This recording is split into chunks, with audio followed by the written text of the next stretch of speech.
안녕하세요. 반갑습니다. 오늘은 피보나치 수 5번 문제, 백준에서 10870번 문제를 같이 풀어보도록 하겠습니다. 우선 가장 첫 번째로는 재기함수를 사용해서 풀어보겠습니다. 그리고 두 번째는 재기함수랑 dp를 같이 활용해서 풀고, 마지막에는 배열만 가지고, 즉 dp만 가지고 풀어보도록 하겠습니다. 우선 첫 번째 재기함수에 대한 풀이를 진행을 해보면 피보나치 수라는 걸 정확하게 이해를 해야 됩니다. 피보나치의 n번 숫자는 그 앞에 있는 숫자와 그 앞에 있는 숫자의 합이다 라고 정의한 게 피보나치 수열입니다. 그래서 지금 이 슬라이드에서 보시는 것처럼 피보나치의 5라는 값은 앞에 있는 4번과 3번의 값의 합입니다. 그러면 이 4번의 값은 어떻게 찾았냐? 이 4번도 마찬가지로 앞에 있는 3번과 2번의 합입니다. 그것과 동일하게 3번은 2번과 1번의 합이고 2번은 1번과 0번의 합입니다. 근데 여기까지 왔을 때 눈치를 채겠지만, 그러면 1번은 어떻게 계산하지? 혹은 0번은 어떻게 계산하지? 라는 질문이 들 수밖에 없습니다. 왜냐하면 피보나치의 마이너스 1번이나 마이너스 2번은 정의되어 있지 않으니까요. 그래서 피보나치라는 사람이 애초에 본인의 이 수열을 정의할 때 이렇게 정의를 했습니다. 피보나치의 0번은 0번이라고 정의한다. 그리고 피보나치의 1번은 1번이라고 정의한다. 즉, 이 둘의 값은 그냥 정해져 있는 값이고, 이 둘을 기준으로 해서 그 다음 거를 더해서 구하고, 그 다음에 또 1번과 2번을 더해서 3번을 구하고, 2번과 3번을 더해서 4번을 구하고, 이런 식으로 계속 구할 수 있다는 겁니다.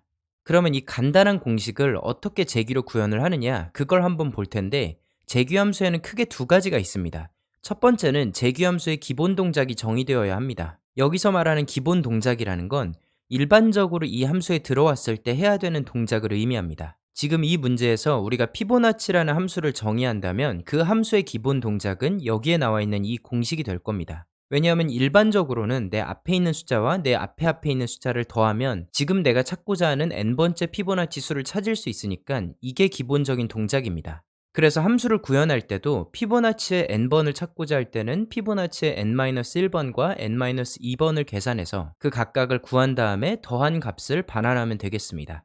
근데 처음에 제가 설명을 드렸을 때처럼 이게 무한하게 계속 간다면 절대로 끝나지 않겠죠.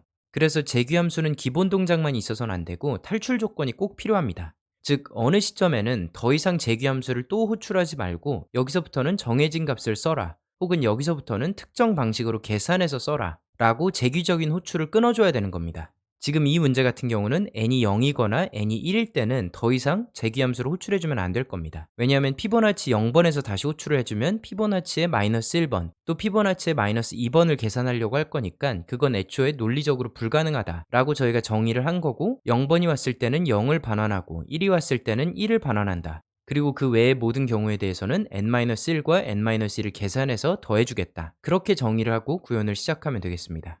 그러면 이 첫 번째 풀이를 제가 한번 구현을 해보겠습니다. 제가 버전 1이라고 부를 거고요. 가장 첫 번째로 해줘야 될 건 인풋을 받아줘야겠죠. 그래서 num이라는 변수에다가 전달받은 n번째 그 숫자를 받을 거고, 그 다음에 제가 해줄 건 프린트를 해줄 건데, 어떤 걸 해줄 거냐면 fib이라는 함수를 호출한 것의 결과를 출력해 줄 겁니다. 즉 피보나치의 n번을 전달하는 거죠. 그러면 이제 이 fib라는 함수를 정의해주면 되는데, define fib의 num을 받았다 라고 가정을 하면은 이때 자료에서 설명했던 기본 동작과 탈출 조건을 정의해주면 되는 겁니다.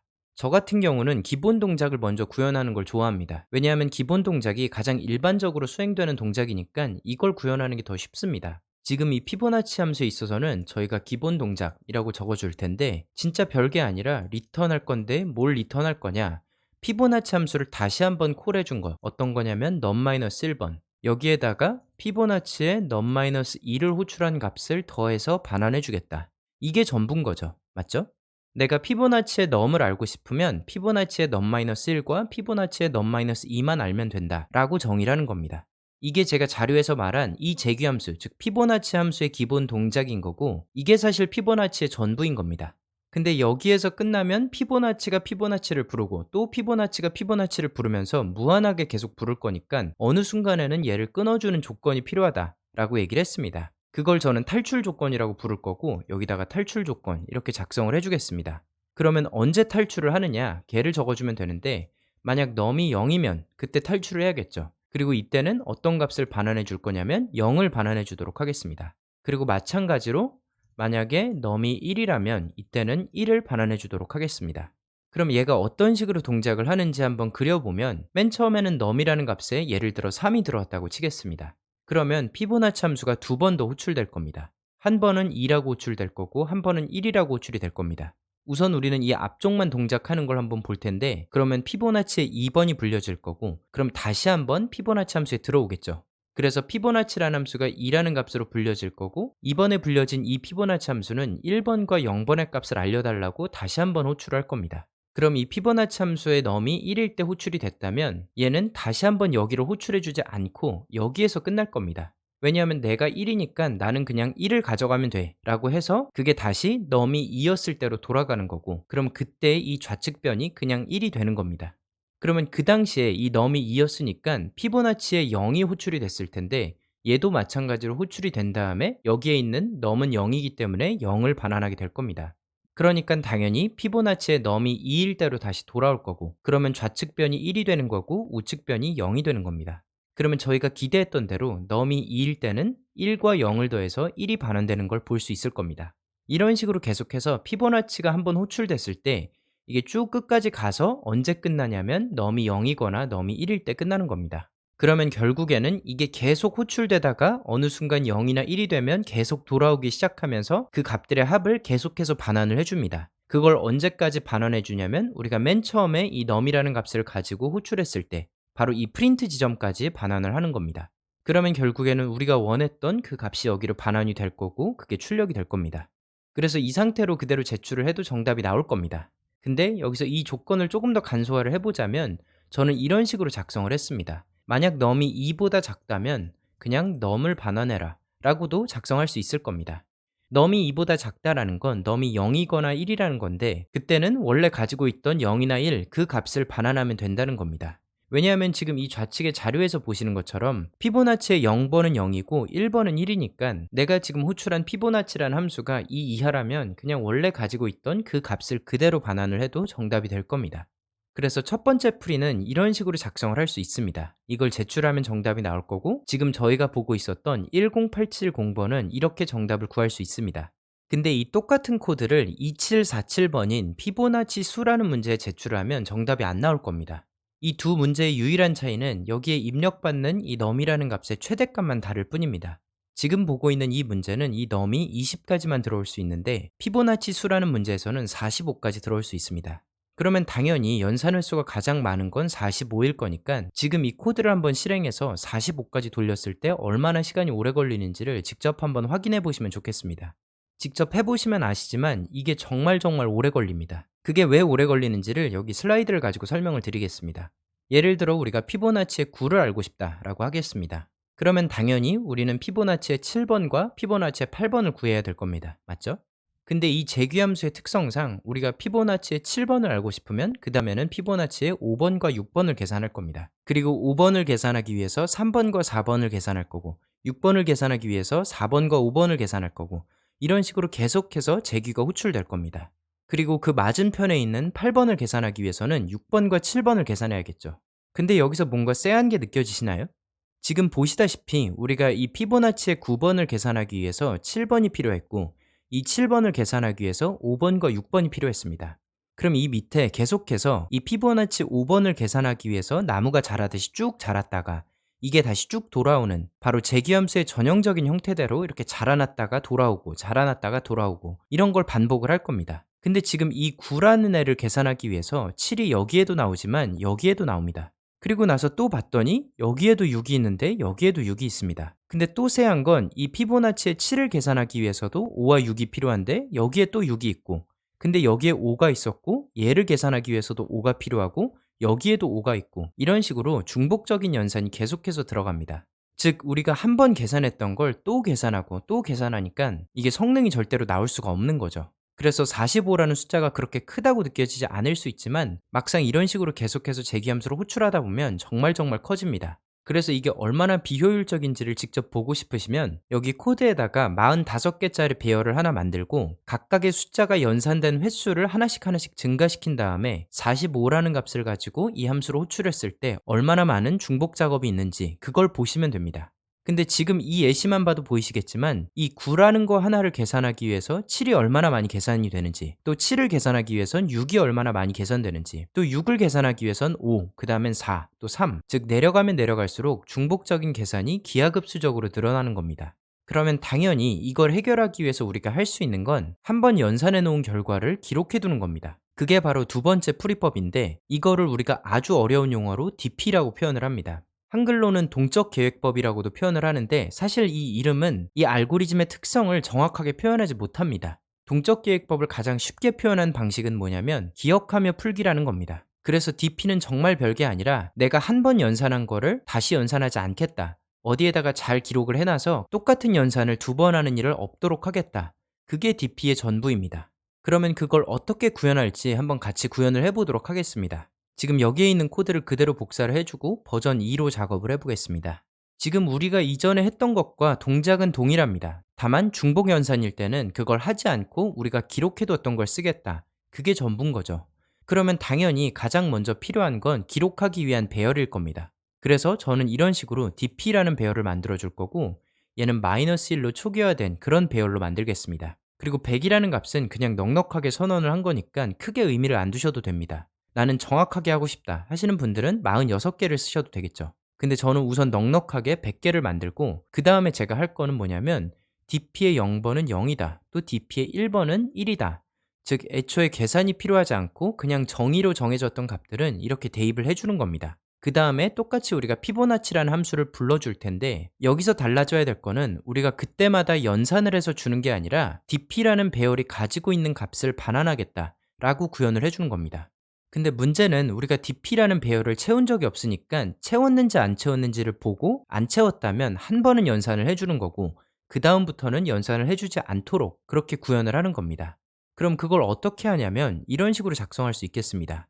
dp의 넘이 만약에 -1이라면, 다른 말로 한 번도 연산된 적이 없다면, 만약에 이렇다면 우리는 dp의 넘에다가 피보나치의 넘 빼기 1 더하기 피보나치의 넘 빼기 2를 해주겠다, 이렇게 작성할 수 있겠습니다. 즉 한 번도 연산한 적이 없다면 얘가 -1이겠죠. 그리고 제가 -1로 초기화를 했던 이유도 이걸 구분하기 위해서였습니다. 왜냐하면 피보나치의 연산을 했을 때 마이너스가 나올 수는 없으니까 -1이라면 분명히 내가 한 번도 연산을 하지 않은 거구나 라고 알 수 있는 겁니다. 그래서 만약에 이 넘이 3이었다면 dp의 넘은 당연히 -1이겠죠. 아직 한 번도 연산된 적이 없으니까요. 그럼 그때는 2와 1을 호출할 거고, 또 2로 들어오면은 2도 -1이니까 1과 0을 호출할 겁니다. 그럼 1로 들어왔을 때 보면 dp의 넘이 -1이 아닙니다. 왜냐하면 우리가 여기서 정의를 해줬으니까요.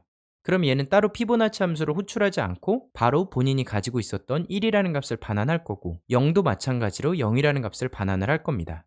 그럼 그렇게 돌아왔을 때 이 dp의 2번이라는 값, 즉 넘이 2일 때는 1과 0이 계산되어서 올라갈 거고, 그렇게 올라온 값의 합을 dp의 2번에다가 담아주게 됩니다. 그러면 그 다음에 이 넘이 2로 아무리 많이 호출이 되어도 그때는 dp의 넘이 -1이 아니니까 그냥 dp 배열이 가지고 있던 걸 그대로 반환을 해줄 겁니다. 그러면 지금 이 왼쪽에 슬라이드에서 봤던 것처럼 동일한 연산을 그때마다 매번 새롭게 계산하는 게 아니라 한 번 연산했던 걸 배열에 담아두고 그 배열에 담아둔 걸 그때마다 사용을 하겠다, 그런 의도입니다. 그래서 dp라는 게 뭐냐 라고 하면 중복적인 연산을 줄이기 위해서 내가 한 번 연산한 결과를 어디에다가 기록을 해두고 그 다음부터 사용될 때는 기록된 값을 사용하겠다, 그래서 연산 속도를 훨씬 더 빠르게 하겠다 라는 게 dp의 전부입니다. 그래서 두 번째 풀이도 이렇게 마무리가 됩니다. 정말 별거 없죠. 그래서 저도 처음에 dp를 배울 때 그랬지만 그냥 dp라는 단어만 들어도 되게 소름 돋죠. 그리고 괜히 머리가 아파옵니다. 근데 생각보다 별게 아니고 그때그때 연산한 최고의 결과를 기록해두겠다, 그리고 기록해둔 걸 그때그때 또 재활용하겠다, 그게 전부라고만 정리하고 넘어가면 되겠습니다. 그러면 마지막 풀이를 한번 해볼 텐데, 마지막 풀이는 애초에 재규함수를 구현하지 않고 dp 배열만 사용해서 풀도록 하겠습니다. 우리가 이전에 봤던 풀이가 dp를 푸는데 훨씬 더 일반적인 경우이긴 합니다. 즉 지금 보시게 될 이 세 번째 풀이는 피보나치라는 수열이 되게 간단하기 때문에 적용할 수 있는 거지 일반적이진 않습니다. 다만 이 풀이를 썼을 때 오히려 훨씬 더 빠를 수 있기 때문에 이걸 한번 정리를 하고 마무리하겠습니다. 똑같이 버전 2를 복사해서 붙여 넣은 다음에 제가 버전 3로 시작을 하겠습니다. 제가 이번에 할 건 뭐냐면 이 피보나치란 함수를 아예 지워버리겠습니다. 얘를 쓰지 않고 그냥 배열만 쓸 텐데, 어떻게 할 거냐면 우선 이번에는 -1로 초기화를 해주는 게 아니라 0으로 초기화를 해주겠습니다. 그러면 당연히 0번은 이미 0일 테니까 따로 초기화를 해줄 필요가 없을 거고, dp의 1번만 1로 값을 담아주겠습니다. 그 다음에 제가 해줄 건 반복문을 돌 텐데, 어디서부터 돌 거냐면 2부터 넘 플러스 1까지 쭉 돌겠습니다. 그리고 이때마다 제가 해줄 건 dp의 i번은 dp의 i 빼기 1 더하기 dp의 i 빼기 2 이렇게 두 값을 더해서 dp의 i번째 값을 구해주는 겁니다. 왜냐하면 피보나치 수열이라는 게 결국 앞에 있었던 두 개의 값을 더하는 거니까 지금 슬라이드에서 보시는 이 배열의 형태처럼 그대로 그냥 구현을 하는 겁니다. 그리고 애초에 우리가 이걸 기록할 생각을 했으니까 굳이 우리가 알고 싶어하는, 예를 들어 5번부터 시작해서 4번을 구하고 3번을 구하고 또 3번에서 2번을 구하고 1번을 구하고 이런 식으로 뒤로 가는 게 아니라 그냥 앞에서부터 0번부터 쭉 해서 채워나갈 수 있다는 거죠. 그래서 지금 우리가 한 거는 0번과 1번을 채워놓은 뒤에 2번부터 연산을 하는 겁니다. 2번은 0번과 1번을 더한 값일 거고 또 3번은 1번과 2번을 더한 값일 거고 이런 식으로 계속해서 그냥 채워주는 겁니다. 그걸 어디까지 할 거냐면 우리가 입력받은 이 num이라는 변수까지 해주는 겁니다. 그래서 num 플러스 1까지 레인지를 지정을 한 거고 이렇게 값을 채우고 난 다음에 저희가 해줄 건 피보나치 함수를 부를 게 아니라 dp라는 배열이 가지고 있는 넘번째 인덱스를 출력해주면 되겠죠. 이게 바로 dp 배열만 사용하고 재규함수도 사용하지 않는 풀이입니다. 그리고 이 방식이 가장 빠를 수밖에 없습니다. 왜냐하면 지금 이 버전 2처럼 재규함수로 호출한다는 건 사실 연산 측면에서는 손해가 큽니다. 왜냐하면 내가 계속해서 함수 호출을 하는데 함수 호출할 때는 비용이 들기 때문입니다.